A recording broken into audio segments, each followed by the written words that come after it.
Gula. Minum air masak banyak tau. Mana lu tahu gua kencing manis? Gua tengah kencing manis, mak. Lu tahu kak gua insulin semalam tau. GDM, gua dah lekat GDM, you tahu kak? Dia mah, you sudah lebih gula. Ini macam Aduh lah. Gua boleh fikir ini sambil sebelah mata tutup. Wallah weh.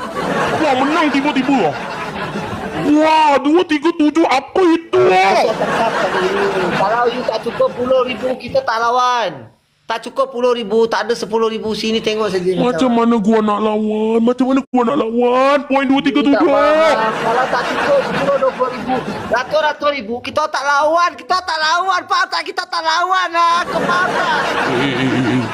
Moy, diam-diam Moy. Moy ni, aku call Jabatan Perhilitan juga kan? Moy jangan stres-stres Moy. Aku call Jabatan Perhilitan. Faham tak? Itu pun tak faham apa sebelah ni. Setakat 45,000 acak-acak kat sini. Kita tengok aja, gelak aja. Moy. Acak-acak sebelah. Moy, sayang. Sabar sayang. Sabar sayang. Dia boleh gila aku macam ni. Gua tahu lu koyak sekarang ni. Gua tahu lu koyak. Sabar sayang. Diam ni. Gua tahu. Cukup bulan lu datang payout. Sabar aku. Ya Allah, pakai baju jaring seluar kain pelikat. Aduh, lamoy. Pakai kain pelikat, baju jaring-jaring. Apa benda ni? Mazhab mana kau guna pakai kain pelikat, baju jaring? Alah. Mazhab mana kau guna pakai solat Jumaat pun tak pakai macam ni. Lah. Alah, bangun tu dah sedap dah. Tiba-tiba bawah kain pelikat. Aduh, Moy, tak sedap, Moy. Tak sempat, Moy. Gua tengok tak sempat climate. Kejap lagi dia diam. Dia tengok lah. Di game, gua nampak. Kejap lagi lu memang diam punya.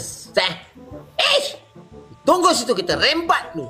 Wah, kasih sangat ni kali ni. Faham tak? Moy, tahulah geram tengok lencai, Moy. Pakai singlet pink. Pakai baju jaring, kain pelikat, singlet pink. Kau ingat comel lah. Lu ingat comel pakai macam tu? Kau ingat kau tu wanita berbulu? Kau ingat kau comel sangat?